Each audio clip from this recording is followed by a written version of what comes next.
If we don't use the internet, only the devil will use the internet.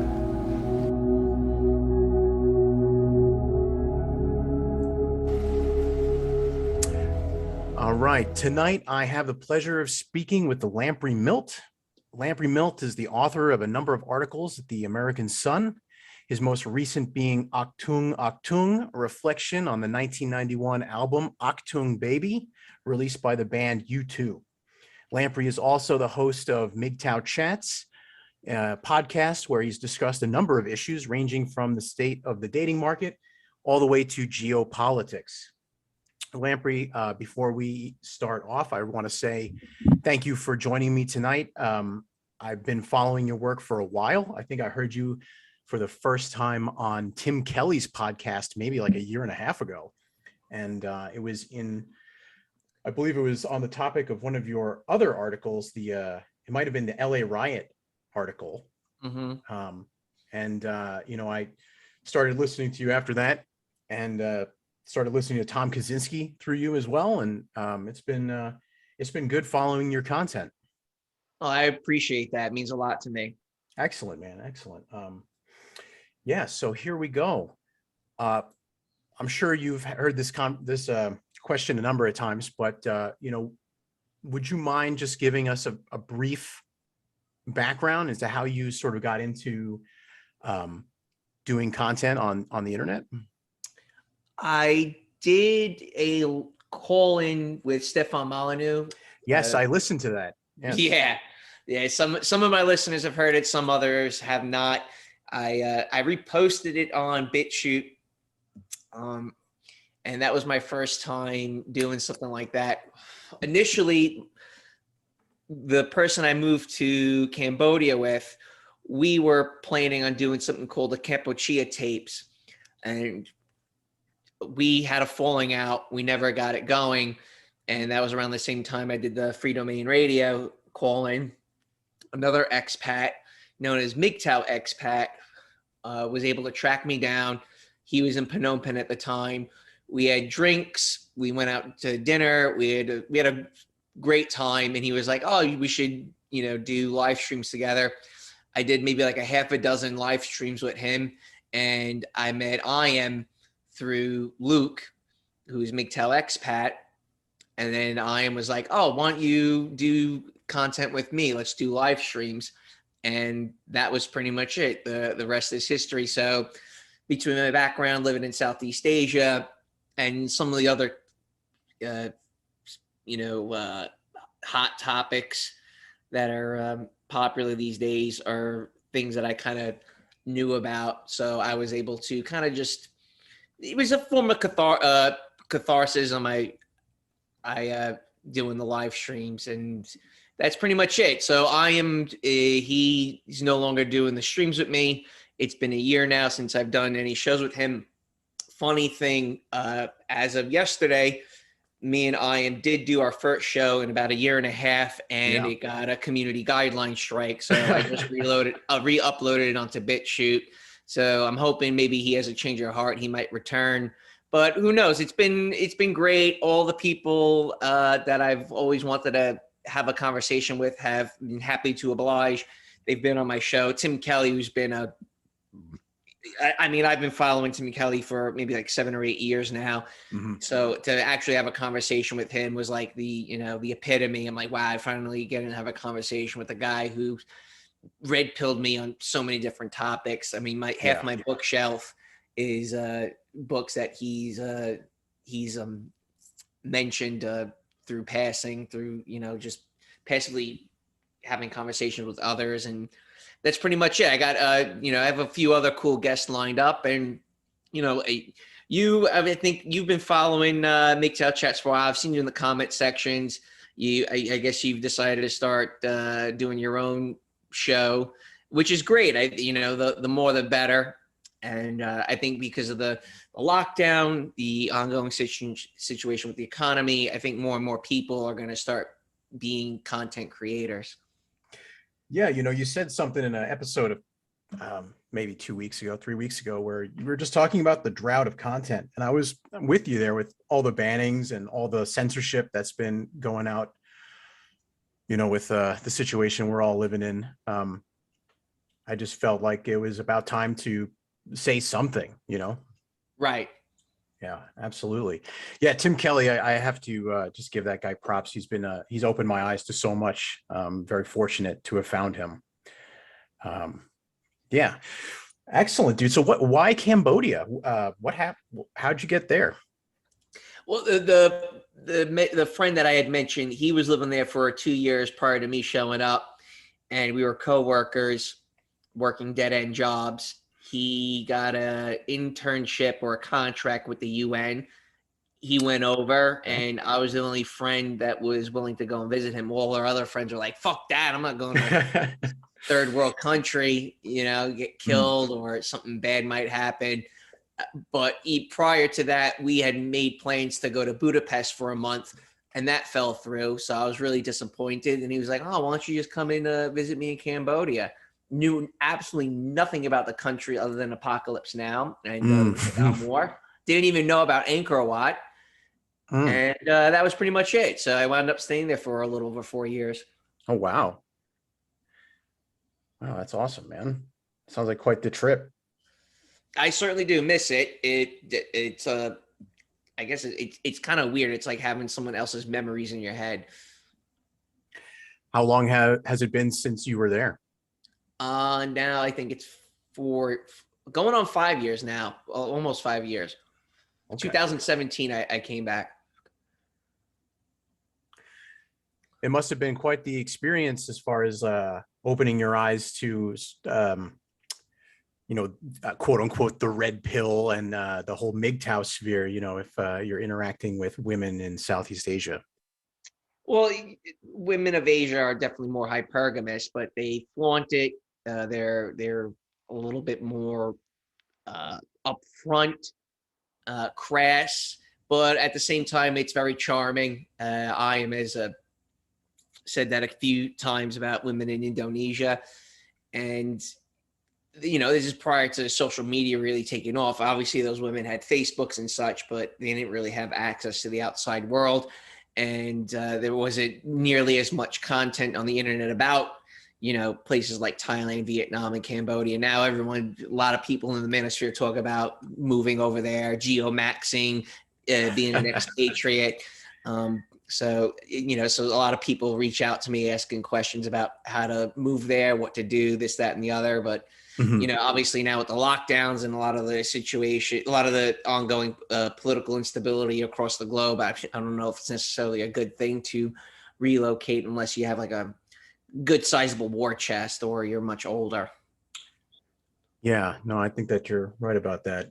Um, right on. Did you meet IM in Asia? Because I know he's Canadian, right? No, I met I am through MGTOW Expat, Okay. and he was in one of the streams that we had done, and then he messaged me on the side saying, "Hey, you want to do something with me?" And I didn't know who he was. I knew who Sandman was prior to having conversations with Stefan Molyneux. Mhm. And it was my buddy Hardy, who is also been on my show about maybe like a half a dozen times prior to me going solo. And, I didn't really necessarily plan on doing live streams. It kind of just fell into it and I started having a lot of fun. Mhm. And I also had written about a 20,000 word essay on the topic of MGTOW. I never released it. Maybe someday I will. And I had written that prior to doing shows with IM. So it's funny reading my old work on what I thought of MGTOW before actually getting into MGTOW.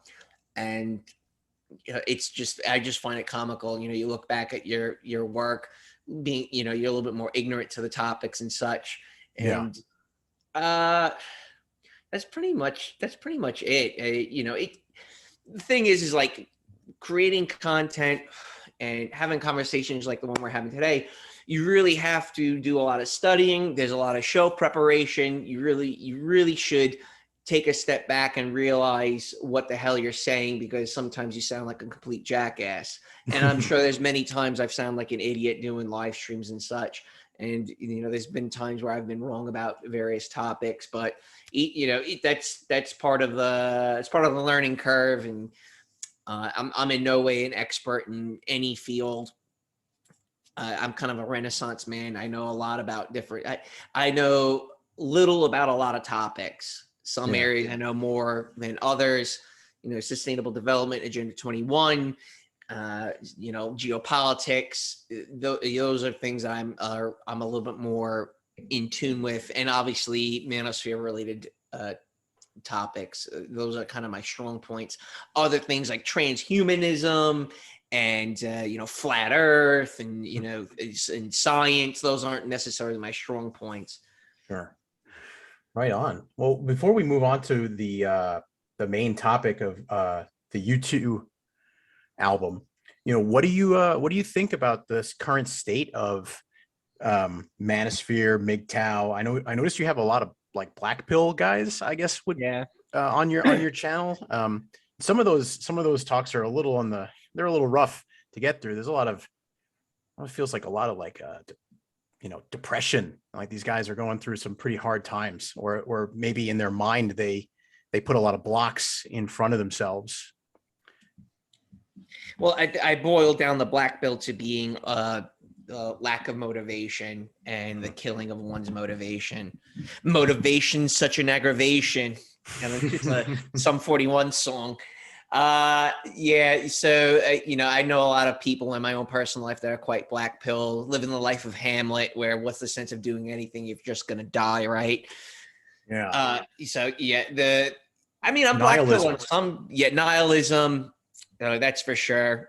And that's the thing, there's only so much you can do to block yourself from reality. You indulge in segregated activities, video games, reading books, even writing articles or doing shows like this. But at the end of the day, I think the black pill is the killing of one's motivation. And that's not necessarily a good thing, because you only have one life to live. You might as well make the best of it than jerking off and playing video games.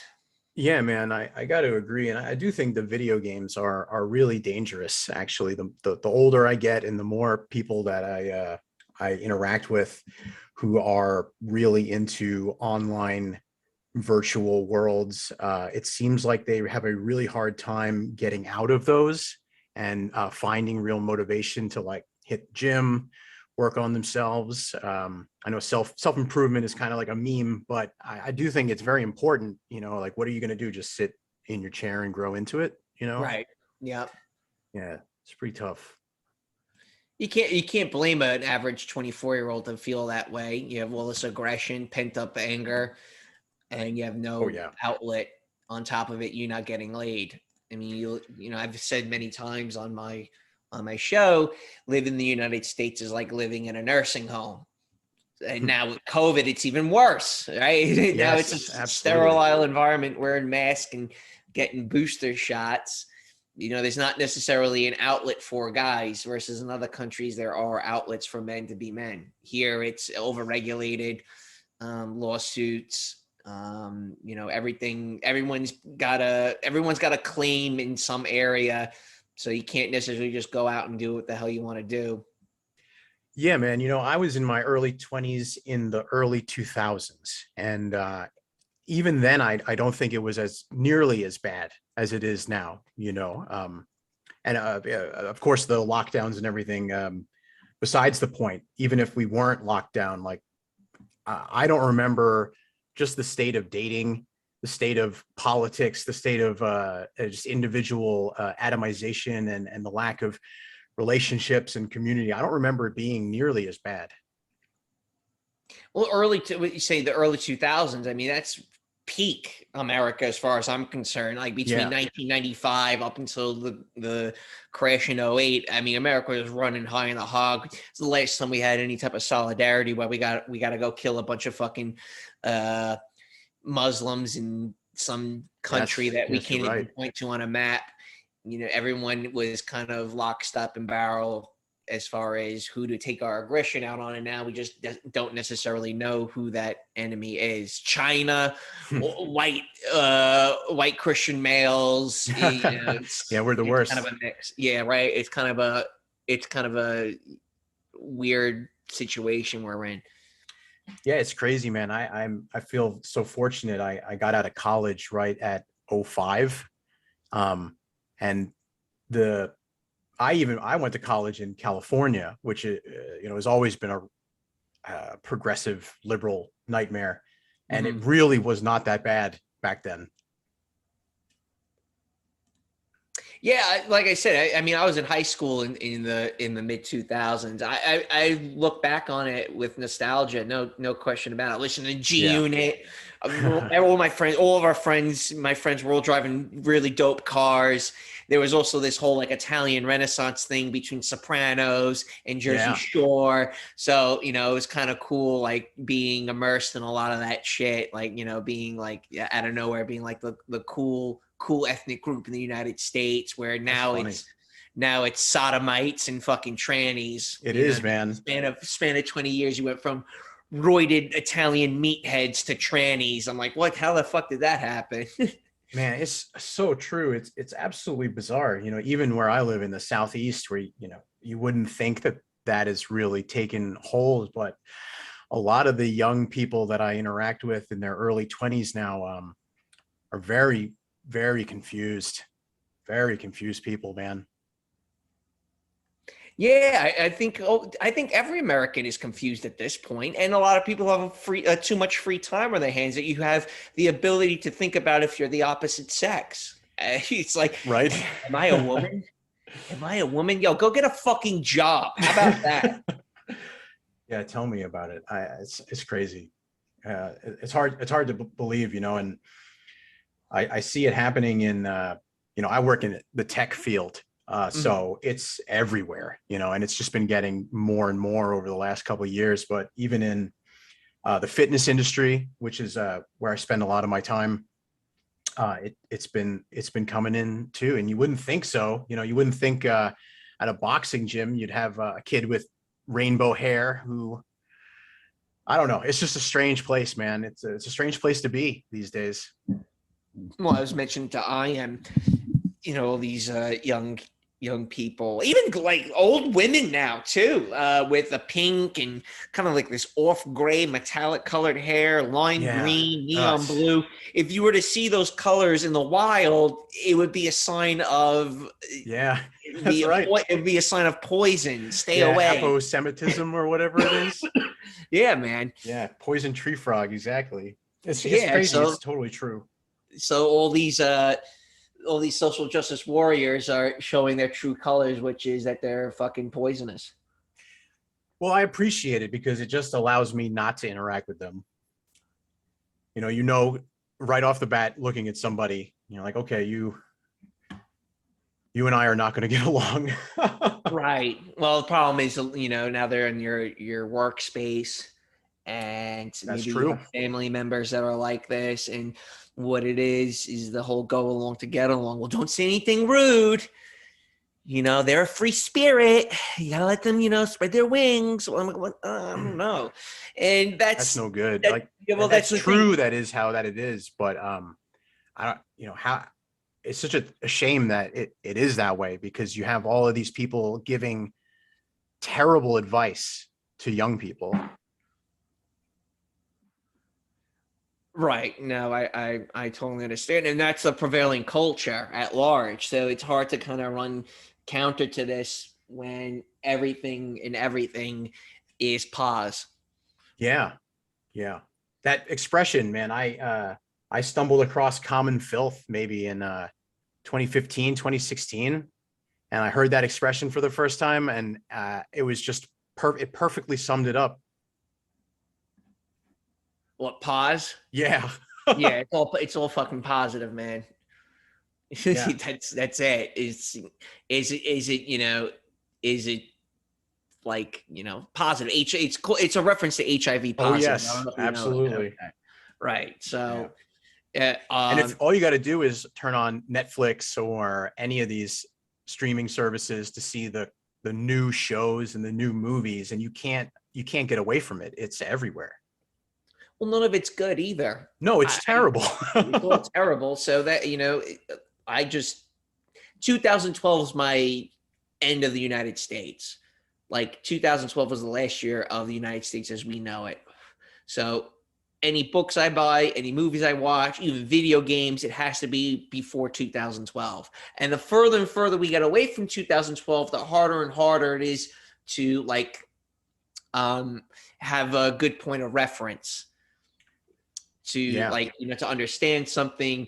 Obviously the culture's changing, information's changing, so on and so forth, but everything's paused after that. So if you were to buy a book about the Middle Ages, there might be something in a reference to climate change in that book. Yeah. So you already know that book. Okay, that's it. I got to take it with a grain of salt. I can't necessarily process this the way I want to process it as being fact, because the person who got this book published, the publishing house, is receiving some type of donation from whoever it might be. Mm-hmm. And the owner of that company has to, adhere to whoever is giving him a loan for his business, so on and so forth. So it's really hard, and there's a lot of pieces in place, and it's like peeling an onion, where you got to keep peeling it, keep peeling it. And the reason why I bring up 2012 is that the further away you get from 2012, the thicker and bigger the onion gets. Well, yeah, because now we have at least one, if not 1.5 generations of people who have been raised on this stuff coming into the professional world. And especially when you're talking about the entertainment world, most of these young cats who I interact with, they've never seen anything before all of this pause, basically. They don't know movies from the 70s. They don't know classic literature. They don't know any of this stuff. They think, putting a diverse cast of different skin colors is the same as a great story. They think that putting their terrible social politics into your video game, your movie, your TV show is just as, if not better than, the hero's journey or a great work of literature. Yeah, I don't know how young people perceive these things. I see a bit of a pushback, at least with people around that are teenagers. A lot of them seem to be aware of the clown world. Take it from me, I have a little brother, and he totally understands what the hell's happening. He's quite red-pilled for a teen, and he's not even a teenager yet. But he jokes around about the tranny shit in the clown world. Yeah. I mean, I didn't even know what a tranny was when I was 13, 14 years old. Yeah. So. Yeah, I'm with you there. I do think that you're right about that. I see a lot of young people who are really wise to the bullshit, but when it comes to who gets hired and who gets chosen to do these sorts of things, those deciders are all only hiring other members of the cult. Right. You only get promoted. They got to be part of the woke culture. Yeah. Right. Yeah. Ever since, I think Gamergate is sort of a meme. It's sort of like a funny joke that a lot of people throw around on the internet. But, I worked in entertainment through that entire experience, and it definitely divided. It definitely caused huge divisions in the entertainment space, and we see who won. Well, I think most guys just regressed or moved on to playing other video games, or they make clans, or if they have a server, you got to get a password to get into the server, right? Yes, so you're walling yourself. I'm sure a lot of men are walling themselves off in the video game world. Yeah, I mean, and even in the development world, the developers that did not go along with that, you basically shut up, or you're marginalized. You definitely have to toe the progressive line if you want to make it in creative direction, writing, all those aspects. You have to go along with the new religion. It's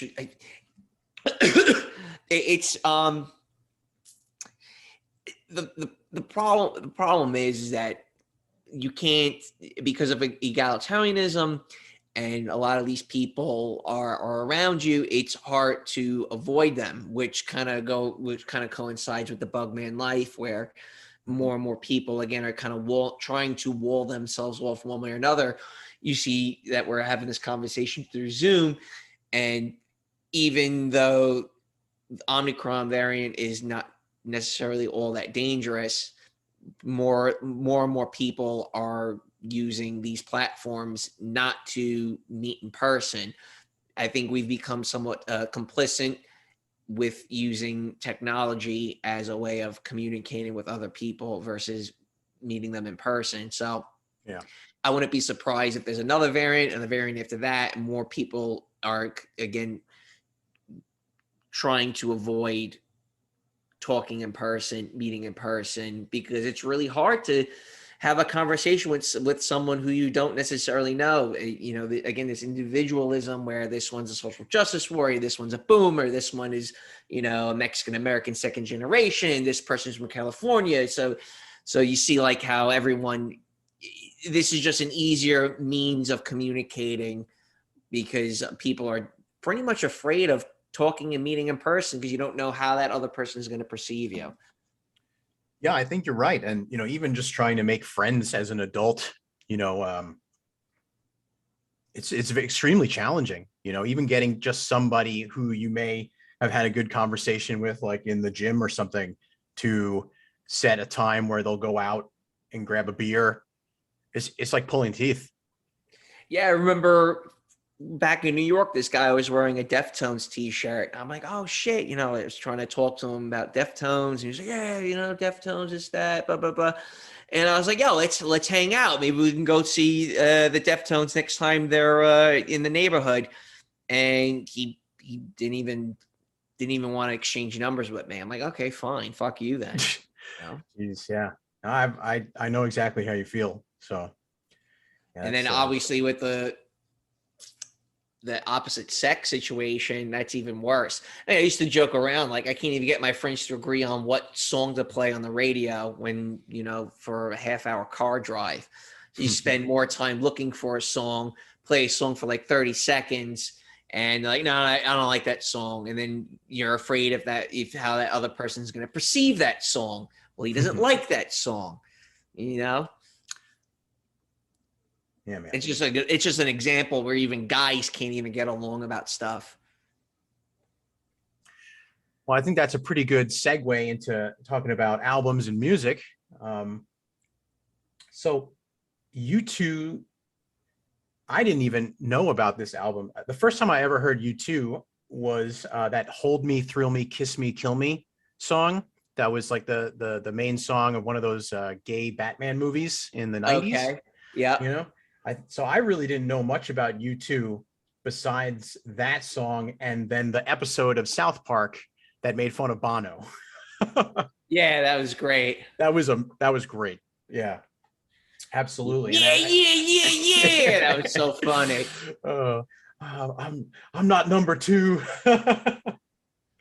So what was the inspiration behind this this article? I thought it was really fascinating to well, what I read about. plan on doing is when you send me this recording, I will put a live track of 2 songs from the 2001 tour when "Beautiful Day" was like the #1 hit song. So it's spectacular performance. And in these 2 songs in particular, and this live performance certainly inspired me to write the article. And it's really just the album. I'm not necessarily a big fan of U2. Most of the music I enjoy comes from like the late 70s, early 80s, and then obviously like the mid 2000s, which was like kind of like the heyday of pop punk, pop rock, you know, like Green Day. I mentioned Sum 41 earlier, Good Charlotte, and I've mentioned a few of these bands on the streams before. Yeah, I think we were talking in Pineland about Green Day's early albums, and I think Dookie was like one of the first albums I ever purchased. Yeah, and for most blue collar, middle class white boy, that was kind of their first go to with rock and roll Dookies, Green Day. Yeah. And it's really disappointing to see what that band has turned into. They definitely have personified the Hollywood lifestyle. I think you see like they get Botox and go tanning, and they're just, Billy Joel Armstrong is just covered in tattoos, and he doesn't act his age, even though he has a son who's like 20 now, and he's been married for like 35 years. It's like really disappointing to see these men who represented atomized, poor white boys from California. I mean, that's who they represented, especially with their first 3 or 4 albums. They're the way Billy Joel Armstrong wrote his music through the eyes of someone who is lower middle class. And then now you see what he does. He's no Trump. What is it? No Trump, no KKK, no fascist USA. And he's, walking around LGBT flags. He plays that song King for the Day at every show now, which is about a little boy wearing high heels and dressing up as a girl. It's, it's disappointing, man. There's no idols anymore. Everyone's pause. Yeah. Yeah, man, you're right. Cause it was, like at least where I'm from, that was a huge band. I think we're from pretty close together. I grew up on Long Island, right outside of New York City. And, at least in the early 90s, mid 90s, I was a lower class kid, or lower middle class, I guess is the right way of saying it. Just working class. Both my parents worked. All my friends' parents worked. Yeah, and then being lower middle class in Long Island, you can blend in with all the rich kids easily, which is good. Yeah, well, the difference in people's financial situation was pretty crazy on the island. And as a kid, you're not very discerning, or at least I wasn't. I didn't realize how disparate the different areas were. Oh, well, it's the most segregated place on planet Earth is Long Island in New York City. Yeah. I don't know if you follow Tim Dillon. Yes. So Tim Dillon's from Island Park, and my brother was cracking jokes like Island Park is fucking white trash shithole for people that can't afford to live in or Oceanside, or to a lesser extent Long Beach. At least in the early 90s, Long Beach was not nice. Now it's gentrified with fucking faggots, and they're trying to build like the largest skyscraper outside of the boroughs on Long Beach, which is very sad, heartbreaking to say the least. Yeah, I was surprised at how different things were. I went there. I went back to Long Island a couple of years before COVID hit, and I was just shocked at how it just felt like completely bougie, Californicated. All of these Starbucks and like hip little downtown bullshit places with your overpriced apartments on top of them and stuff. It felt like anywheresville, California. They're definitely trying to change the municipalities to reflect something of California, and it's happening. COVID has been an accelerant towards a lot of these Agenda 21 style like policies. You will own nothing to be happy, so you'll see more of these like little downtown villages with shitty fucking apartments above the gay bar, where you don't have there's like barely any parking, and there's a lot of noise in the street, and you hear the train every fucking hour pass by your apartment window. It sucks. And Long Island's very expensive. It's unaffordable for most people, and there's just no inventory for homes right now. So. Yeah, you're right. And even down here in the Southeast,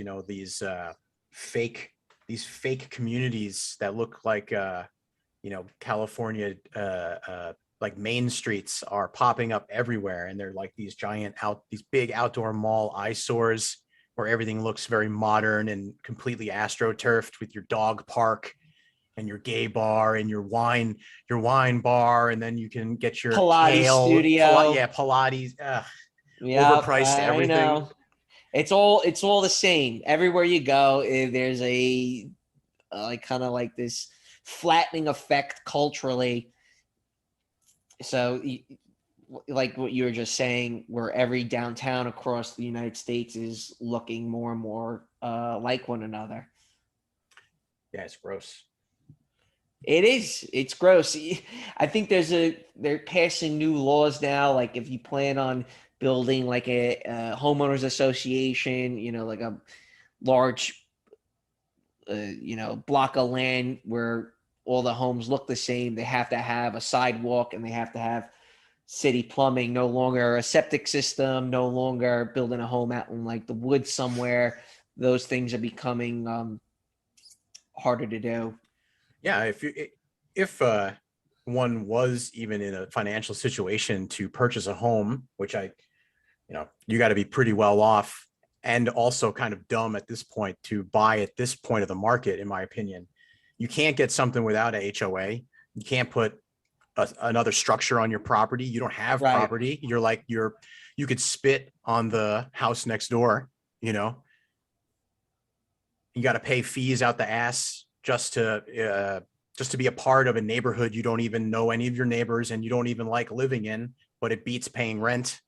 It's becoming harder and harder to own real property, own real land, and be able to just do with it the way you would like. Yeah, unfortunately, the boomers aren't dying fast enough. So as the boomers start croaking, it won't be necessarily enough of them for people such as ourselves to get in on the ground. Well, we won't be able to get on the ground floor. It's just someone else will come along and scoop that property up before young people can. So boomer dies, property's on the market, off the market, less than a month later. Boomer dies, property's on the market, gets scooped up. It's not like a big block of boomers are going to all die at once unless the jab is what I think it is. I think you might be onto something there, man. I don't know a single person who has gotten that and hasn't had some kind of negative side effect. Yeah, for sure. You're halfway through the Bill Gates's Great Reset, and you've lived. Yeah. Well, I mean, we're on our way to 2030, and I think that they are dead set on making sure everybody's got some of that juice in their system. Yeah, I do think that is an endpoint where they're going to have something installed for us. And they've been, this stretches back. I'm in the middle of writing another article for the American Sun. This has been in the works since the 70s, to be quite front. I'm reading some of the UN declarations, reading up on some of the key characters involved in the Rio de Janeiro conference of 1992. Some of them are still alive, some are dead, but you can look back and read some of the books on what they envisioned the world would be like. So, yeah, and it makes sense too when you think about it. Another 10 years, like every 10 years, it seems to be that there's been something that has drastically changed the landscape, and we haven't recovered from it. It's just stacking on top of itself. Like you still can't go to an airport and not have to take your shoes off and have someone like fondle your balls to get on the airplane. And that was how many years ago was the last airline related incident? Yeah, it's the underwear bomber that caused that. Mm-hmm. And then there's the second head of Department of Homeland Security, Michael Churchin. He was a dual citizen of Israel, and he was a lobbyist for the company that had the contract for all those body scanners that we got to put our hands over our head, take off your shoes, make sure your feet are on the little yellow footprints. Mm-hmm. So he was a pivotal individual for that rollout. Yeah, and we're just seeing now all the money ties that are coming through everything with this medicated nation that we're in right now. Even in the media sphere, recently the whole controversy with Neil Young and Joe Rogan. You look at you just trace the money, you see who owns Neil Young's music. It's that it's eventually owned by BlackRock Holdings. And I think that I think I saw something earlier today about the previous, either the new Pfizer, the new head of Pfizer is the old BlackRock guy, or vice versa. You're talking about, every 10 years, something drastic happened. So you go back to, say, 1992, you had the fall of the Soviet Union, the Berlin Wall falls. Then in 2002, it was obviously 9/11. 2012, you had the recession from '08, and that was kind of when there was a mass consolidation of assets, the first wave of consolidation of assets. You had Occupy Wall Street again. That's where woke started to lurch its ugly head at the American populace, and now we have the COOF. So. Yep. Yeah, man. And then obviously with BlackRock, I think they just surpassed $10 trillion in assets. And they were kind of the in-between between the Department of Treasury and the Federal Reserve. And that was under Trump. I think that's when the stock market started to go up, is when BlackRock was kind of this in-between intermediary between the Department of Treasury and the Federal Reserve. And they had $7 trillion going into COOF. Now they're up $3 trillion, and they're buying up everything. I mean, I was in a hotel in Santo Domingo last year. I'm like, oh, it's a cute hotel. Like, it's regular Dominican hotel. Like, nothing special.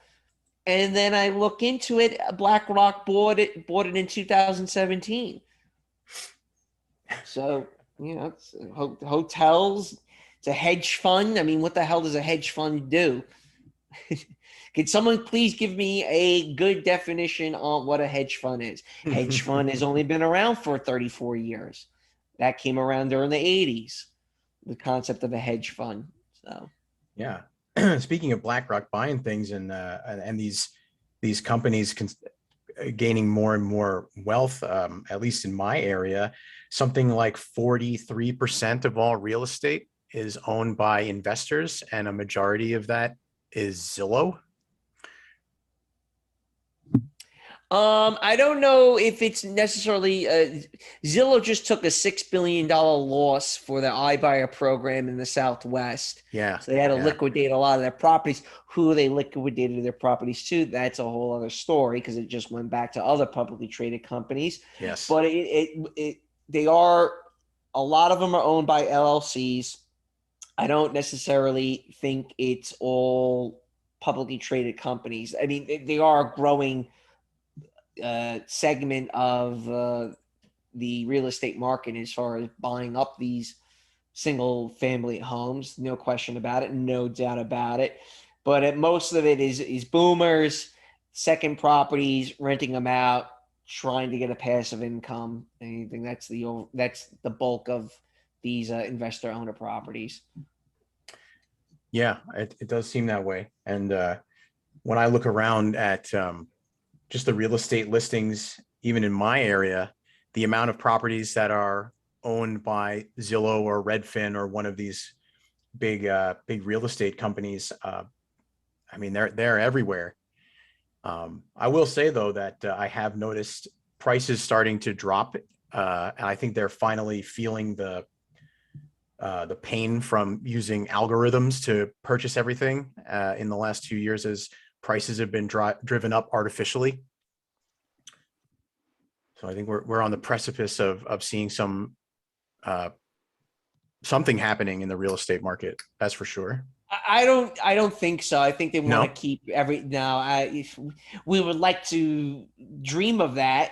And I think it's part hopium, and part of our hope for some type of economic reset. But I think they're going to keep everything up for the time being. I don't see it ever coming down. Again, inventory is low, and we're kind of past the part of these memorandums, the CDC edicts where, you know, if you can't pay your mortgage or if you can't pay your rent, you can just stay in your property. That's not necessarily true. So if you're in the southeast of the United States, they're very pro property rights states. So if you stop paying your rent and you cry fucking COVID, they're like, yeah, fuck that. That ain't gonna fly here. They just wind up throwing you out. Yeah. Yeah, it does seem to be that way. I got some statistics here. Hang on.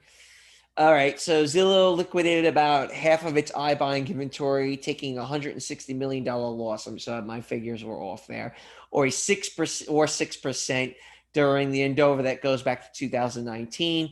Passive readers looking to buy assume that this is good news and a sign of a cool off, but who's buying what they are liquidating? Unfortunately, it's institutional investors like PTVe Partners, who have already amassed some 70,000 units and will take on an additional 2,000 units from Zillow in 20 different areas. So that's just something. That's just something I had written for an article I plan on posting soon. You know, you said something earlier about how you do think that they're going to keep it inflated, and I think that is accurate, and it is a they situation when it comes down to it, because all of these prices are completely astroturfed. You know, this entire situation that we're living in right now is a fake world that's presented to us through the internet and the media, and we're all stuck in our houses, living by ourselves. Bug bin life. It's, yeah, you're absolutely right. You know, even like just a regular apartment, your window to the world is the computer. I know during the beginning of the lockdowns and everything, I would go out for a run around my neighborhood and there would not be a soul outside. Even still, like the people really don't get out that much. The downtowns really haven't recovered. Almost all of the restaurants are either closed or at small capacity. They close at like 7 o'clock in the evening, you know, because they just don't have anybody to run them. It's absolutely bizarre. Well, who wants to go and work right now? You don't want to wear the mouth diaper, the chin bra. Yeah, no, I agree. If rents are up 20, 30% year over year, you know, your salary can't cover the exorbitant prices. Many people are moving back in with their parents. And again, you know, it's kind of coincides with the black pill where you're not motivated to do anything because everything is exorbitantly expensive. Yeah, that If you does go seem to out, if be. you go out to the downtown bar, right, you're paying 300% markup on a drink to be surrounded by a bunch of gaggling fucking twats and homosexuals. It's not fun. It's not a good time. Yeah, I mean, you're right. I can't go to dinner with a date for under like $70. And I don't live an extravagant life, you know, going out, grabbing a pizza, grabbing 2 glasses of wine and an appetizer, you're damn near $70 already. I mean, it's like, this is insane. Pizza, really? It's I know it sucks. It certainly does suck. I do understand, because I was in my early 20s once, and I was full of piss and vinegar and anger and question, like confused and all these other things.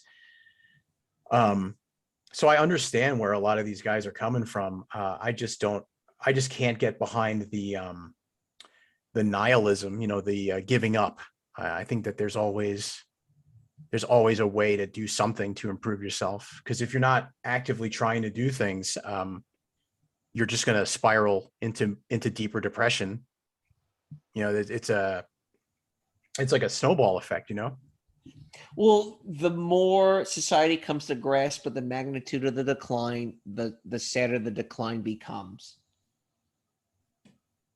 Right? Yeah. So I'm like, wow, COVID feels like it's taking forever because it's something that you don't necessarily like. So these things drag on and on and on versus something that you enjoy that feels like it was just a brief flickering moment in your life. So I'm looking back, it's 2 years, but it feels like a fucking eternity. Yeah. But you, from what I gather, you moved down to Southern Appalachia. Yeah, mid Appalachia, Southern Appalachia. I'm like between South Carolina, North Carolina, and Tennessee. I'm nowhere near a major metropolitan area, which is great. Yeah. So I'm in a town of like 2,000 people, all boomers, all white, um, no young people. The occasional tranny straggler comes, comes around once in a while, I reckon.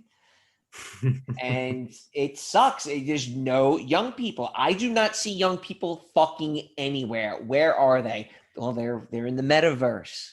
Yeah. They're Well, they're living they're the either bug in the of their life. metaverse or they're an overpaid email answering job living downtown on debt, living in overpriced apartments in the sky, uh, unable to afford anything, unable to put money towards any kind of real investment, doing a job that really doesn't produce anything. Or it doesn't pay. Yeah, I mean All these jobs. that's even worse. There's a lot of jobs available right now, but if you go on ZipRecruiter or Indeed, they're all paying like between $15 and $20 an hour. Like that's not going to cut it. Yeah, at Yeah, least no, it's insane. 25. Yeah, like when I moved here 4 years ago, my apartment, like my 700 square foot apartment, was $900 a month.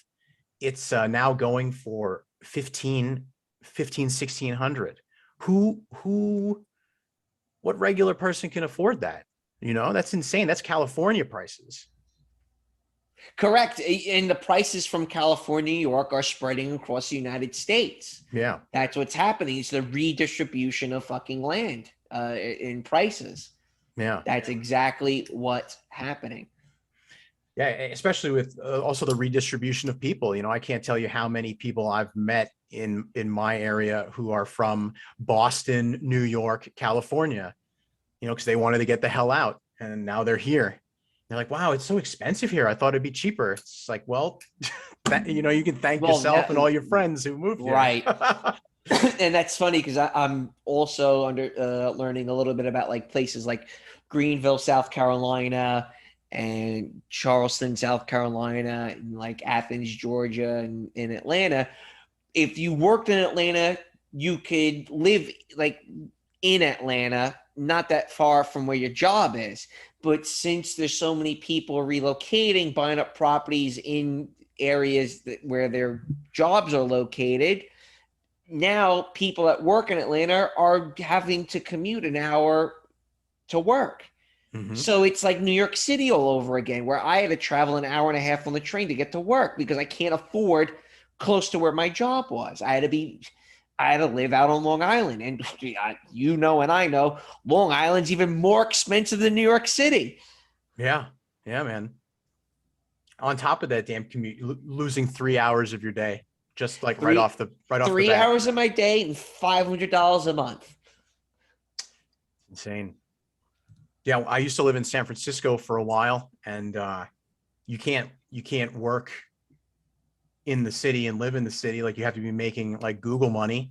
I would go across bridges paying $5 at least $5 one way every day to get into the damn city just to go to work, and then commuting through insane bumper to bumper traffic, an hour each way minimum.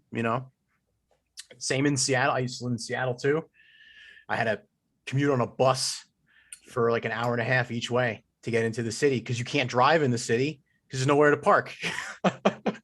It's crazy. And now that's the same thing here in Atlanta. It's just it was already bad. Like, traffic here was already bad before all of this happened. And now it's just unreal. Like, if you have to get up and go into the office and you're 45 minutes, an hour out, that's going to be an hour and a half, 2 hours easy. Well, Atlanta is a hot spot for companies like BlackRock and Investor Homes to be buying up single family homes. Yeah. There was a great New York Times article written maybe like 3 or 4 years ago where they provided an interactive map of Atlanta showing you where all these homes are located that BlackRock and, again, Investor Homes or whatever other REITs where they're buying everything up. Yes, sir. Yes, sir. And that's, again, that's black people losing their shit, right? I mean, that's what's happening. Black people foreclosed. They took a loan that they couldn't afford. They lose their jobs. Baby's mama got shot, whatever the fuck it is. And then here comes fucking Weaselberg and Stein to, fucking basically rob that home from them, which is what a lot of these real estate developers and companies had done in the 70s. That's how Donald Trump's father made all of his money too, in Brooklyn and Queens. Like, a lot of black people were getting shot, killed, losing their jobs because of outsourcing and such. And here comes, Donald J. Sr. to like finagle his way in and take that home. Yeah. And, speaking of that group in particular down here, they are they're getting it way worse than anybody else. The crime is rising, the poverty is rising. People can't afford basic things if they're even in the stores. They can't afford reasonable places to live. They're getting pushed farther and farther out and into like, basically they're resegregating themselves into dangerous neighborhoods, and it's no good for anybody. Yeah. It's going to be interesting to see what happens with a lot of these progressive neighborhoods. I don't know how the community is going to put. It's going to have to get really, really bad before there's any type of serious pushback. All right, one homeless person's wandered into my backyard, and I'll call the cops. Cops don't show up because they don't want to bother. They don't want to be on the headline news. Mm-hmm. And then another homeless person, and then there's a shooting, and then there's some of the ODs, and it's happening in one neighborhood. Then it's happening in this neighborhood. Then it's happening on all city streets, and like it's going backwards. It's gonna. It I don't totally know if is. it's gonna look like the 70s. I don't know. There's a lot of contradictions. Okay, you want to have the gay part with the Pilates studios, but the meth heads allowed to fucking shoot people in the alleyway behind the Pilates studio. I mean, it doesn't make any sense. Man, every place seems to be becoming Seattle. I spent a couple of years there, and what you're describing is basically the way Seattle is. It's, gay flags everywhere. Everybody is such a open-minded, progressive liberal or what have you. Yet when you get off the bus downtown, you have to step over like heroin junkies who don't even know where they are, who are sitting there giggling like crazy people, completely possessed, like these poor people, homeless people everywhere, getting moved around by the city as it cleans up different areas. Oh, we're going to gentrify this area and get tech companies here, so we're just going to shuffle all the homeless people down the street one more block. All right, we clean this block up, we're just going to push all these people down the block. Before you know it, like in the winter, in the building I worked in downtown, their homeless people would sneak in because it's warm in the buildings, and then they would shoot up and fall asleep in the stairwells and stuff. Right. And you're like literally stepping over people who are in their own world, like they're gone. These poor people are just completely gone. And I'm a regular person. I'm thinking to myself, I spend 2 hours every day coming down here to do my job, to make just enough money to like have a decent little apartment. And this is what I'm dealing with all the time. It's insane. Welcome to the third world. It's totally real. And you mentioned a shooting, and there were 2 shootings down the street from my apartment in a suburb. Like you wouldn't think that at a little league field, people would be shot in the parking lot. And that was the reality there. And then that's when I knew I was out. I had to leave. And this was in San Francisco? This was Seattle. Seattle. Well, dude, I mean, come on. Oh, it's brutal. But it's becoming Seattle here. When I moved to the Southeast, there was not a single homeless encampment that I could see. I remember mentioning that to the driver when I came to visit. I got an Uber and drove out to where I was going to look for an apartment, and I was so surprised. There's no tents underneath any of these overpasses. And, a couple of years later, it's gotten so bad, people are living under the highways and everything around here. And it's terrible. But look We're at your devolving. stock It's devolving. portfolio. Look at your stock portfolio. Look how good that is. Yes, we can. Donald J. Yeah. Yeah. You're not wrong. You're not wrong. Him just cheering that stock market. That was it. That's all he had was that. Yeah. That's what he was cheering. It was as more and more people, start living underneath overpasses. It's great. Thank you, Donald J. Unreal. And the other thing is that police officers in suburbs and small towns and villages, they see a homeless person, they just throw them in the back of the car and drive them to a major city that's progressive and just throw them out. At the Giuliani method. Yeah, right. Yeah, and that's been Canada. Remember, Ian telling me a story about police doing that to First Nationers. So if you're this one horse street, one horse town, and there's some vagabond, some drifter trying to pitch a tent, we'll just grab him. No one gives a fuck about him. It's not like he has any real rights or someone to support him or money to hire a lawyer. Just throw him in the back of the car and drop him off into like downtown Atlanta or places like Charlotte or whatever major city that people can get lost in the rotation. Yeah, man, that's yeah. There's no way out of this. Reform is not going to work, as Tom Kaczynski likes to say on my show. I think you're right. You're absolutely right. The best we can hope for is like local level changes in small communities, I think, to resist this as much of this as that doesn't work either, because a lot of these small towns have taken federal grant money to roll out fucking global homo. So you're not beating this. And if you don't take that grant money, well, your town or your village or city gets left behind. You don't get a new road. You don't get funding for the school now because they tie global homo to something that your community actually needs. Mm-hmm. Yeah, that's a good point. And we could see it even back in '91 when you were talking about this album, when you start talking about like the Sarajevo, all the virtue signaling that this band was doing, with early experiments with the idea of the global citizen and the global community and real primordial globo homo.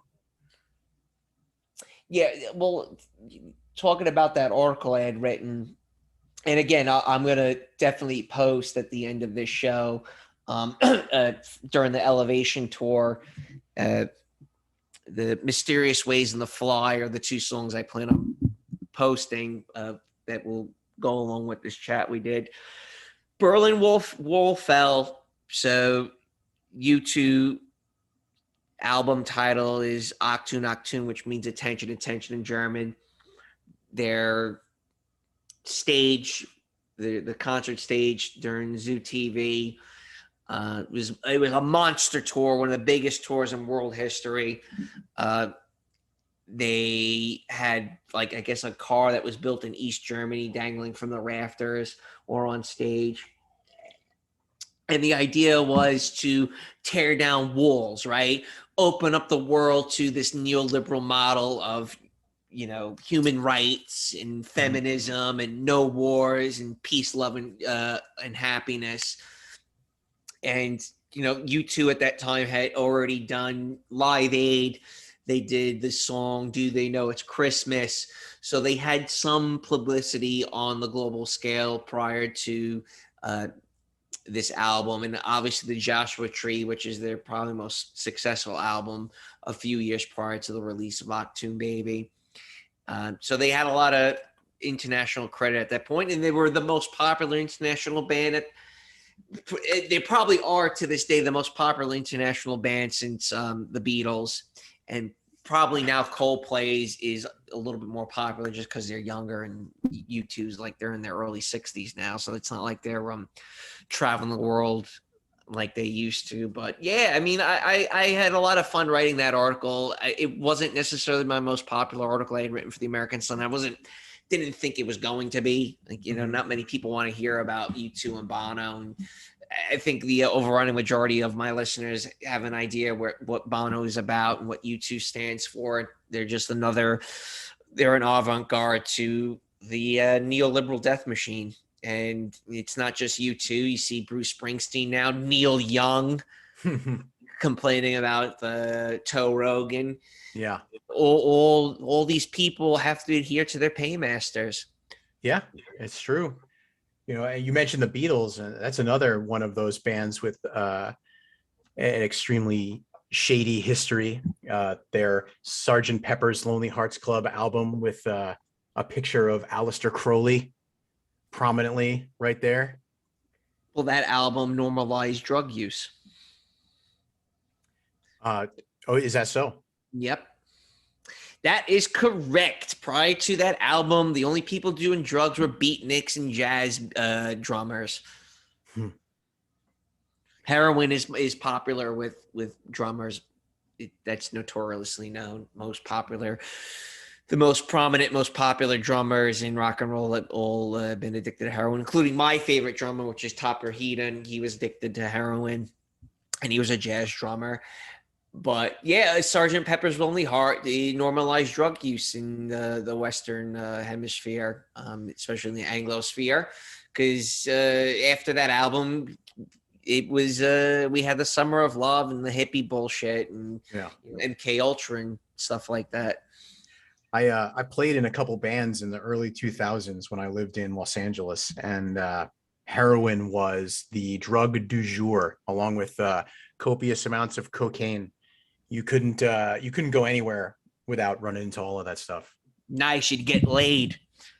Oh, well, that's yes, that definitely was never an issue. But the amount of people who were functionally gone so quickly, you couldn't get recordings done. You could never get band practice because everyone was strung out. Sounds like a good time. It was insane, man. It was absolutely. Oh, now it's blues. You pop blues, man.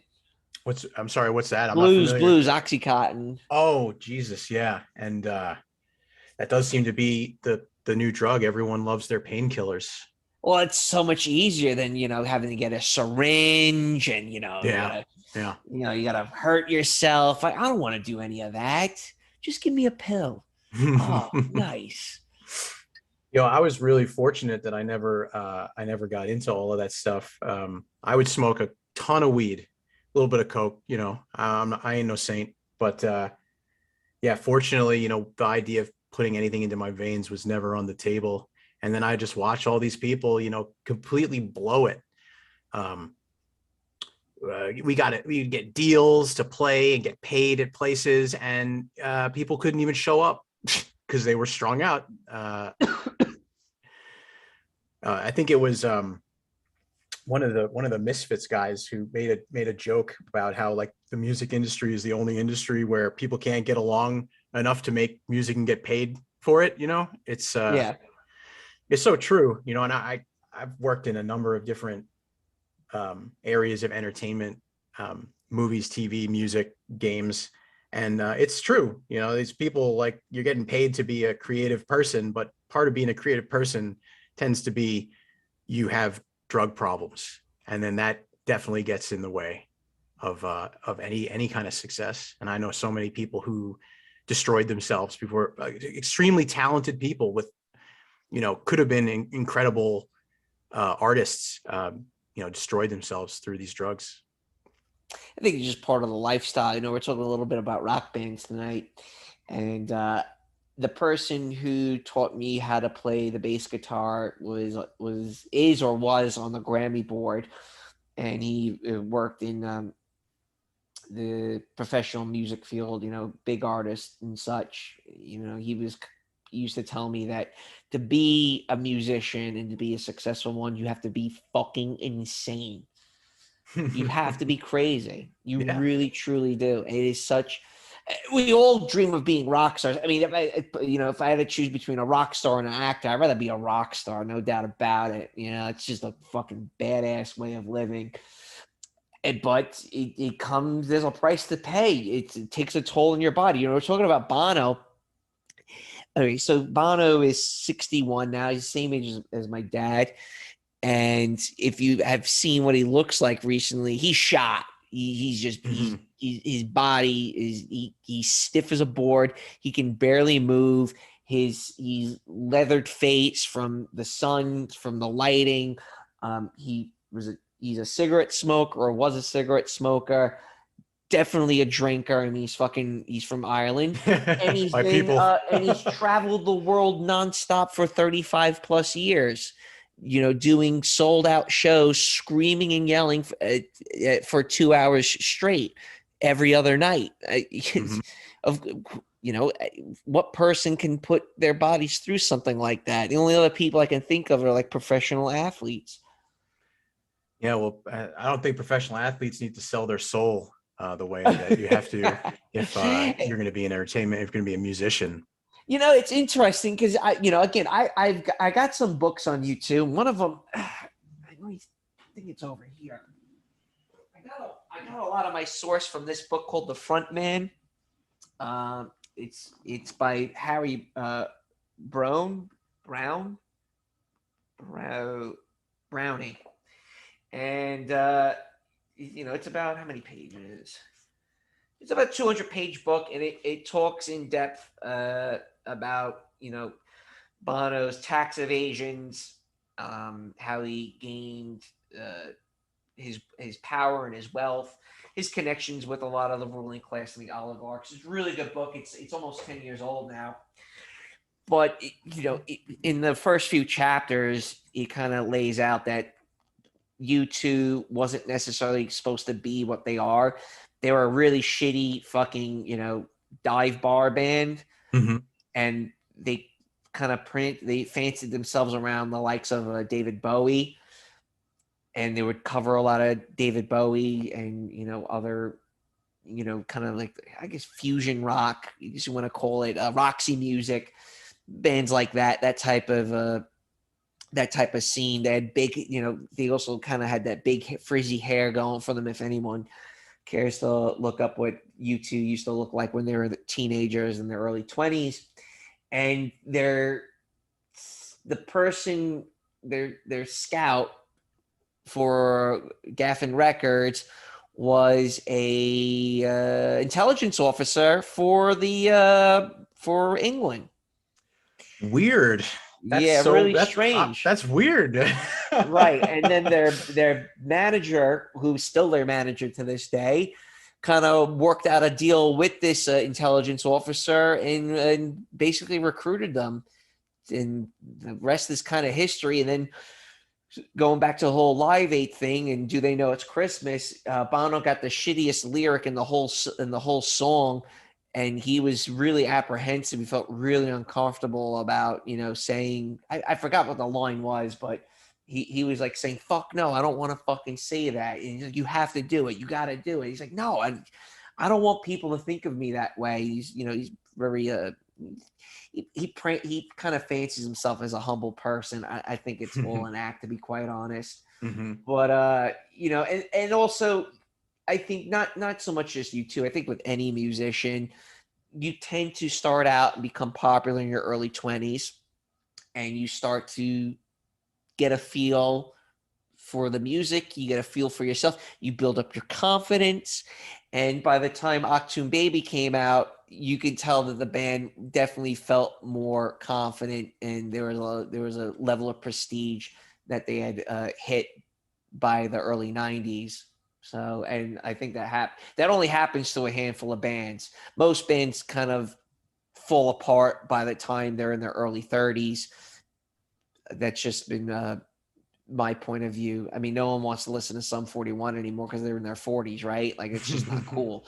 Yeah. No one likes an old rock star, and it's really hard to have that renaissance Very few bands have had that. And I think for that renaissance to happen, there is a certain level of malevolency and selling your soul out to the devil, such as Green Day.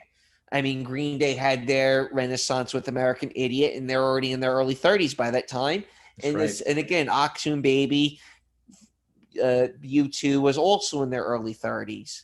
And then for a lot of other bands, they tend to kind of just quietly go away, and they no longer sell out at big venues, stadiums and such.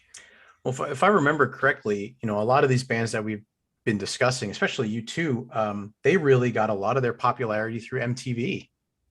Right. And it doesn't surprise me at all that you mentioned an intelligence operative, and then MTV is also broadcasts out of the San Francisco Masonic Temple. I would see the MTV logo from the freeway on my way to work, and at the base of the corner of the building, it was a Masonic Temple, and then above that was the big MTV logo.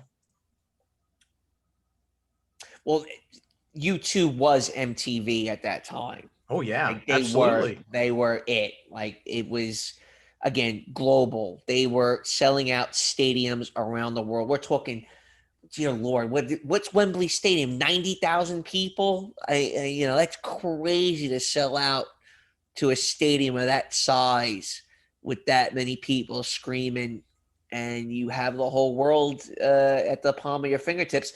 And in the case with U2, they would show. It was overstimuli. So if you're in front of your computer, just type in Zoo TV, and you'll see the stadium set that they would have with just hundreds of monitors just blasting different type of images at you from whether it's a woman getting naked to a bombing in Sarajevo, to President Bush in the Persian Gulf War, because that was going on at the time, to the tearing down of the Berlin Wall. It was just constant nonstop boom bombardment of images. And that was kind of the whole that was kind of the persona. That was kind of what the show was about the overstimulation of one's senses. And it's so weird, when I was writing that article and researching about Achtung Baby, it was of foreboding to where we are today.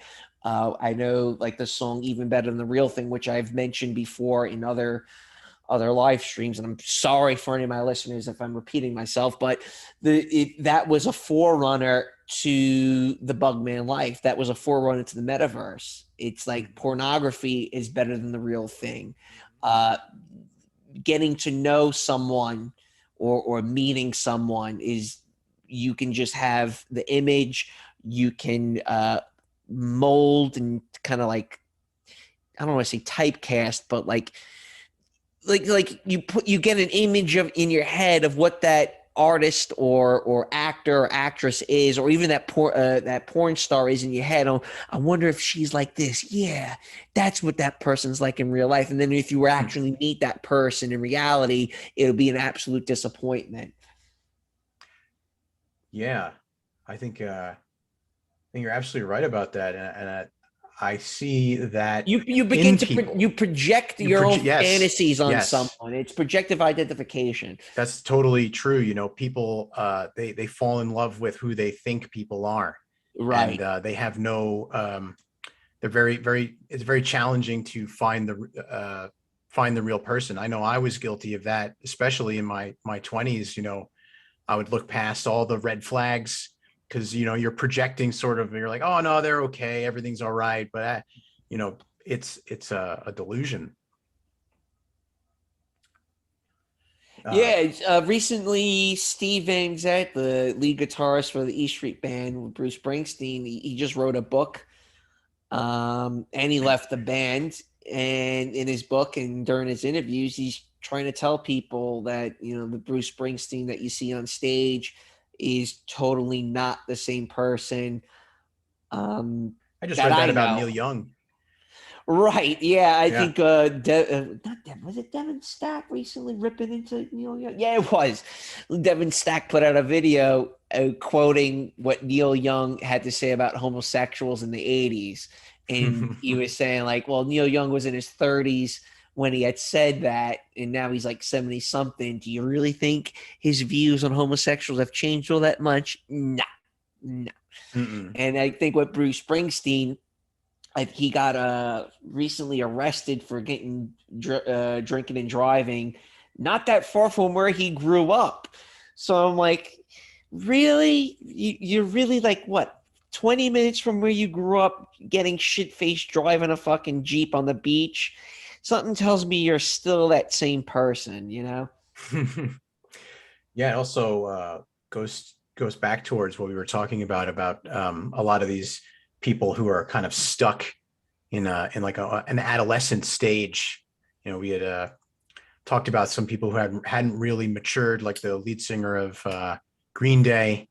You know, and that goes to show, or that's sort of like the prototypical millennial, really, just a 30-something-year-old boy who really hasn't grown up out of that same mindset. They're still living in, you know, that chunk of time in the late 90s, early 2000s that they remember as being good. Yeah. Yeah, for sure. Yeah. I mean, that's all fascinating, especially looking at these Zoo TV images that you suggested I check out. These are pretty crazy. It's pretty cool.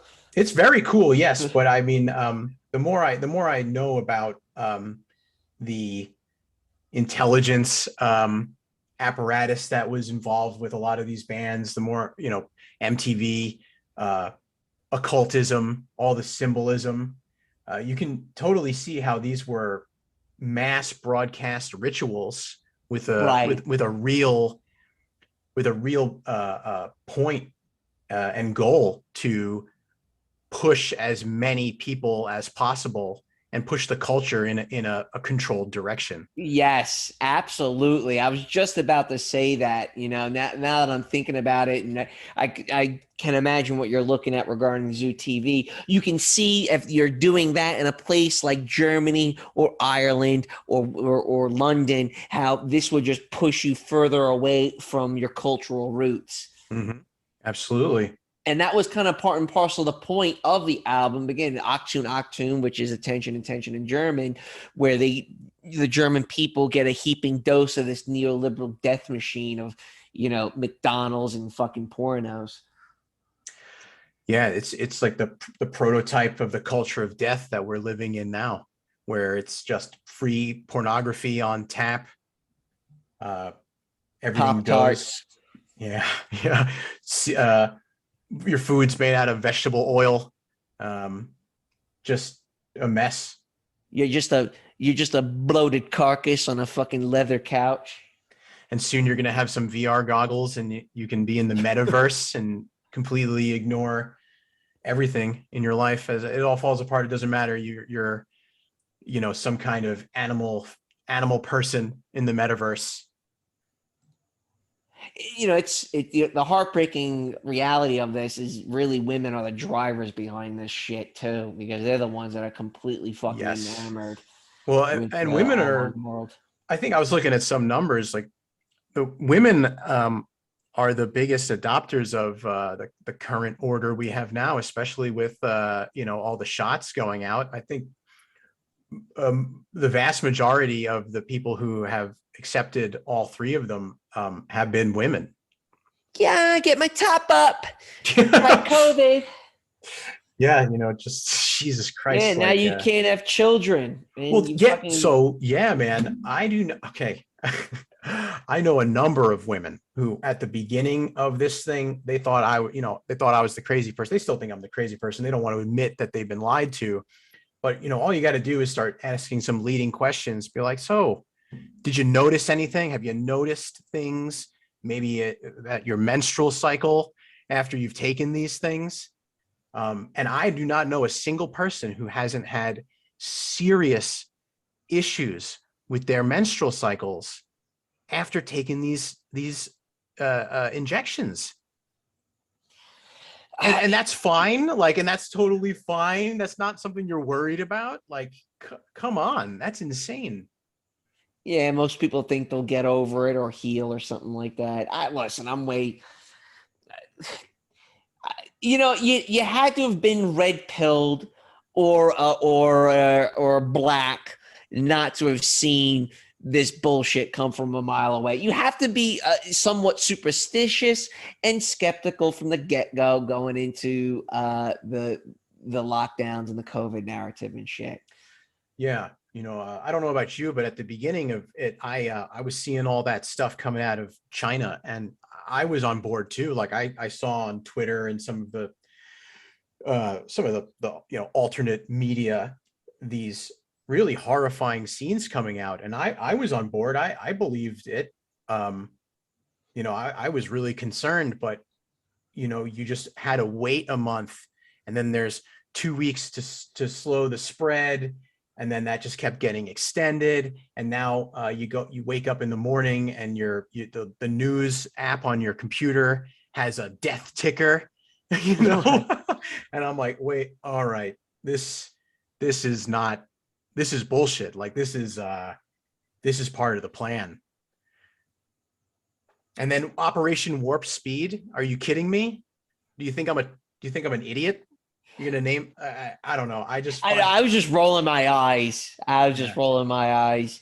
There was a part of me that was like, maybe something bad might happen. Maybe people will die. I mean, I definitely wasn't on the fence, but there was still that part of me that was kind of skeptic. Like maybe something might happen with this virus and people will get sick and start dying. But then I saw the CNN article that they're banning alcohol in planes due to COVID. I'm like, okay, that's it. They're just taking the piss out of us at this point.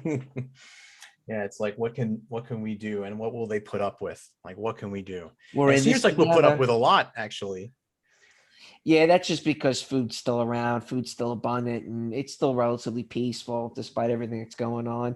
It'll just be a slow decline. It'll just descend into this neo-feudalism where you kind of just, again, glued to your television screen, glued to your Netflix, glued to YouTube.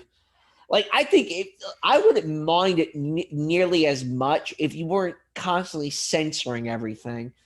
Like, all right, I'm going to be poor and shit, but do me a favor. If I want to watch something that's naughty about Nazis, I want to fucking watch it.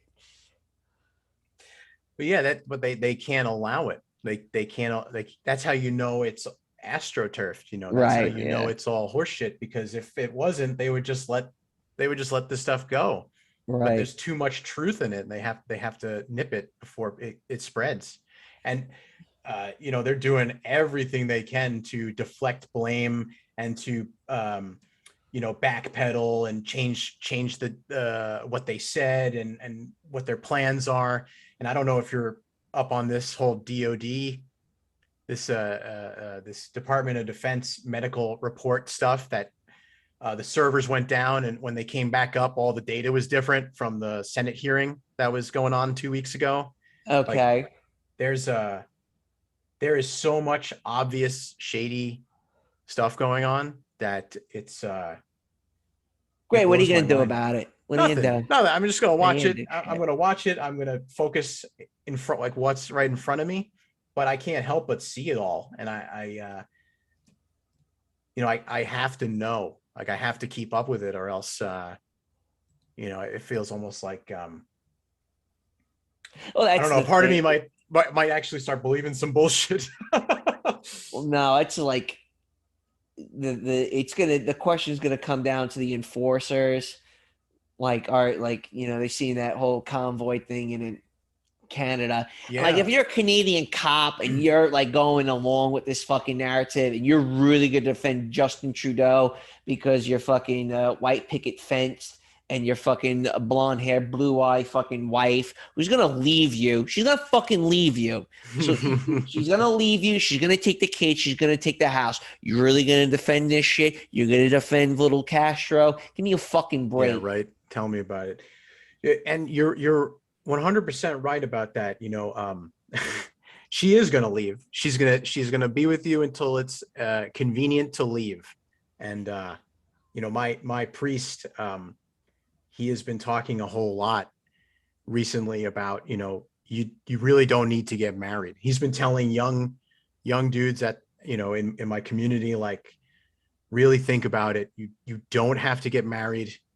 Even the religious marriages that he has presided over, most of them have dissolved. And we're talking about people who at least claim to be a religious minded people.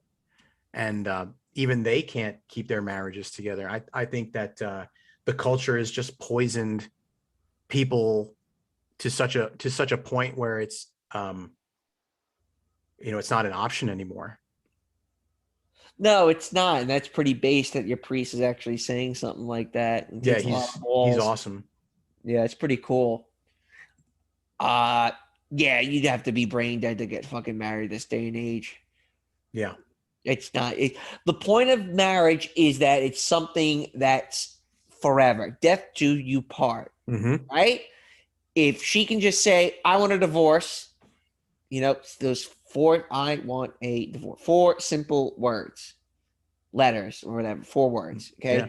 And that can ruin your life and send you on a completely different path, and usually a bad path. Why would you put yourself through it? Marriage is it's not for him, it's for her. Mm-hmm. Right. And if you have children, it's for your children. And then, but that doesn't seem to matter to these people either, because I know I see plenty of women destroy their families and put their children through all sorts of horrific roller coaster rides, just because she can. Right. It's attention. I'm getting a divorce. It's about me. Divorce. Oh, he's just, I can't deal with him. You're right. And then here comes the fucking white knight and her family. And even his family is siding with her. You're right. He's a fucking asshole. You cannot win. You do not win. It's totally, the game is rigged. Walk away.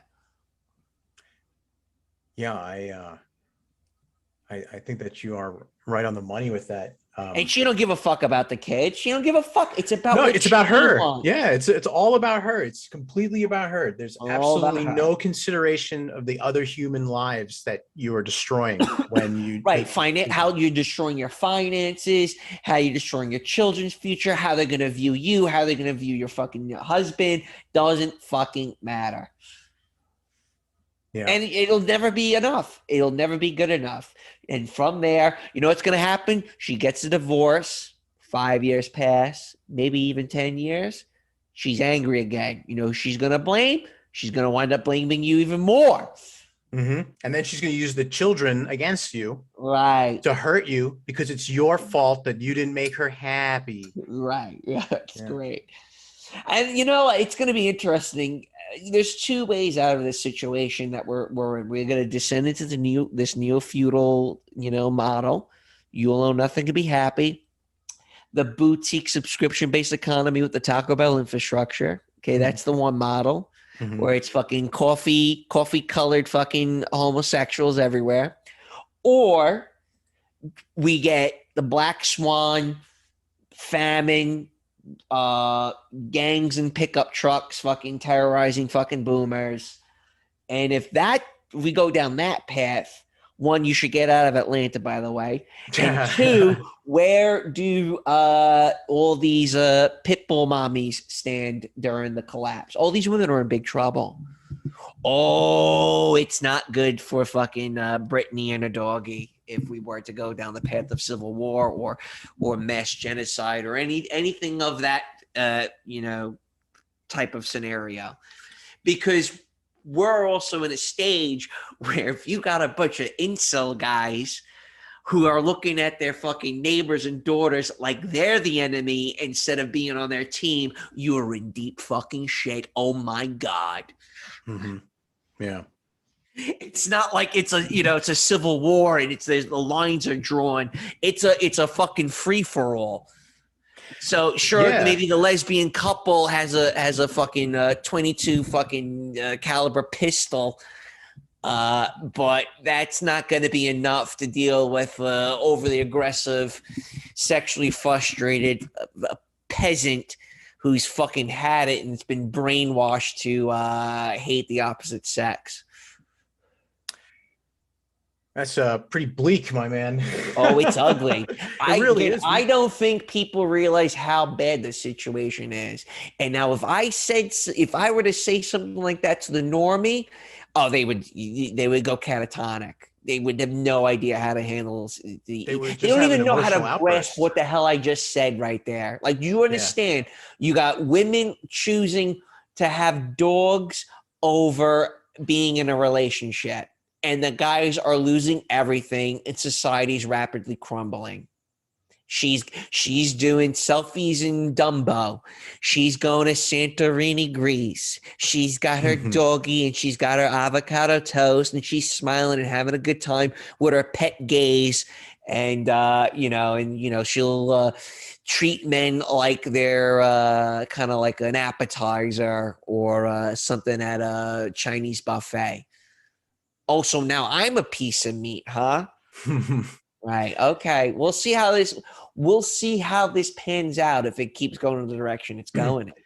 But at the end of the day, I don't think that's necessarily going to be the case. I think they'd rather just keep people pissy and angry, hooked on Oxycontins and breaking into your relative's house for pain medication and commit suicide at 45 because you're broke and, you've been living in your mom's basement for the past, 25 years or whatever, I see that's more or less what's going to happen. Yeah. I don't think they need to do any kind of mass death. I think that we're doing it to ourselves. It's just going to slowly crumble the way you described, and drugs of various kinds are going to contribute to it. Either they're going to take people out or they're going to prevent people from having children. And the society is going to keep preventing men and women from getting together to form families. It's just going to keep going in that direction.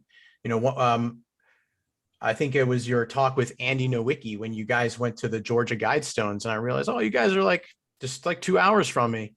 I think that's all happening in real time right now. And they don't need to do any kind of mass militarized movements anymore. All of the mid-century wars, they learned from that, and they've discovered far more silk glove ways of achieving their goals. And silk glove with the iron fist. I'm fully aware. Yeah. Yes, I think that you're absolutely right about that, and we're just moving right into it. And it's more of that projection, like you were talking about earlier. Women, they want to be like they try to be what they think men are. It's all projection. It's like, oh well, I'm gonna act like what I think a man is. Right. Yeah, that's how we act. It's so funny, me and my brother. There's so many lesbians I see now. Yeah, right? Man. And I tell you what, man. Being I guess, again, harking back on the whole Italian American thing, I got slick black hair and dark features. I got kind of like sharp eyes. Dude, they shit their fucking pants when they see me. They're like, what? Don't even, you look at the ground. You look at the ground when I enter the room, and they get intimidated. My brothers definitely noticed that too. Is like, when you're a real fucking straight dude, and that doesn't mean that you bench 255 fucking pounds. Okay. It doesn't mean you got a born to lose neck tattoo. It's this attitude. Okay. Yes. It's this mystique that surrounds you of do not fuck with me. Do not fuck with me. I've not had once someone tell me to put a mask on wherever I go. Not once.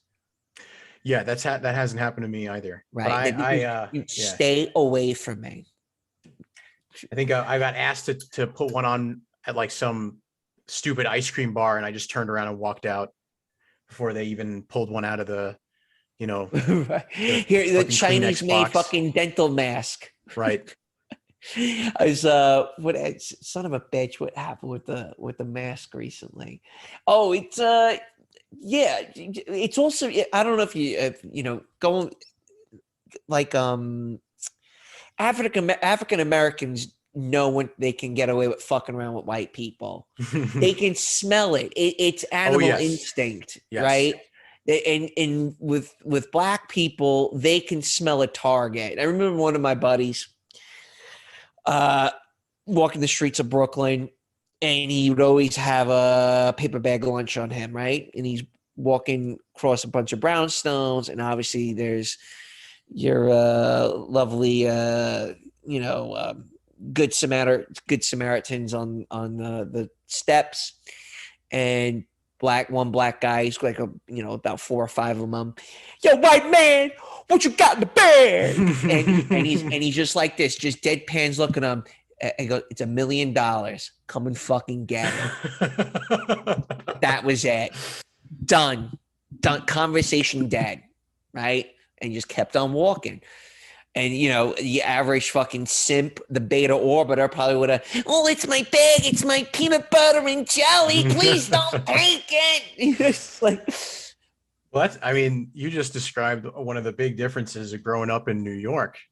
The old attitude, the New York attitude, the New York state of mind, that's totally absent in almost everywhere, and probably even including New York these days. yeah, well, actually, in New York now, everyone's even angrier, which is what part of the reason why I had to get the hell out, because I just see everyone's like ready to just at any moment this shit's gonna explode. And Yeah, in New York, you're living on top of each other, and you don't know anybody. Everything is so much more like dialed, and everyone's to 11. broke. Yeah, and everyone's broke on top of it, man. Yeah. If you go back 40 years ago, sure, everyone was broke, but at least you knew everyone around you. Now it's these like fucking Wei Feng from fucking Weasel Fuck China just moved into an apartment, bought it cash with some black money from the Communist Party or whatever. So yeah, it was definitely, I definitely made the right move. That's for sure. I think so, man. But then, just being down here, I'm dealing with white people that are just not in tune with reality on what's going on outside their own little, whatever, X amount of mile radius. They just don't. They don't care what's happening in Ukraine. They don't care what's happening in Seattle. They got their doggy. They got their little coffee. And then, oh, yeah, I got my 3rd booster. And it's like, man, I just want like BLM to just start marching down these streets, waking them the fuck up. Do you think that would even wake them up, though? Don't you think they would just run out and raise their stupid sign and be like, I'm one of the good ones. I'm one of you. Yeah. They got their rosy colored glasses on. It would take a lot. It would take a lot to wake up the average white person, to be quite honest. You got the millennials who are catatonic. They're, shell shocked. Again, males mostly. Because it does seem like the women are the ones with all of the jobs and the avocado toast and the living downtown. They're in denial. So once they get to 35, 40, they're in a complete state of denial, and they keep telling themselves everything's okay. Where guys have already got a better grasp on the situation, and they have to progress through the 5 stages of acceptance. Yeah, I don't even know, I have no concept of what it must be like to be some 22-year-old kid right now trying to figure out anything, anxiety, constant state of anxiety. That's what it is. Even if you have a decent job, like if you're on any of these circles that we find ourselves in on the internet, you're bombarded with just absolute insanity. Like the truth is so glaring that it must be absolutely just putting people in denial thinking about it. Like, play video games, man. I just downloaded some video games off of Steam. I'm thinking about queuing it up. The problem is I'm an adult, so I got adulting to do, which sucks. Like I got to study for an exam. I'd like to try to, maybe start my own business at some point, fingers crossed. That's one cool thing about being down here in the South is you can definitely start your own business much easier than if you were in a blue hive. Yeah. And I like doing these shows. I like researching new topics to do and reaching out to other people to do shows. So that kind of chews up a lot of the bandwidth also, Absolutely. And speaking, that sounds like actually a good place to start moving into the wrap up. I promised I wouldn't have you longer than 2 hours. I really appreciate you taking the time out of your evening to come on and shoot the shit with me. If moving forward, what are your plans, and what would you say to the guys listening? Future plans are up. I'm fingers crossed IMA is going to make somewhat of a return. I'm not going to push him on it. I mean, he did make an appearance. I also told him that the show we did get a community guideline strike, which may kind of make him rethink about making a return. I caught that this morning, actually. Yeah, dude, that it was sucks. a good one. It was. I did re-upload it onto BitChute, and they're definitely, the viewership is way up, which is fantastic. So I'm really grateful and happy about that. A couple people reached out to me asking if they can donate to me. Someone did send me $400 in Ripple coin a few months ago. Nice. I think my Cash App is Lamprey Milt or Mig Chow Chats. I'd have to look at that again. So look, if people do want to donate to me, that's very kind. I've never asked for it, but rest assured, any money that is donated to me is going to be going to books and probably some documentaries that I have to pay for, scientific literature. To be honest with you, I do want to keep writing for the American Sun. I've just kind of hit a wall because I don't want to sound repetitive or cover something that someone else has already covered. So I got 3 articles. One is on trannies and 2 are on real estate. And then a 4th one that's kind of on this whole process culture.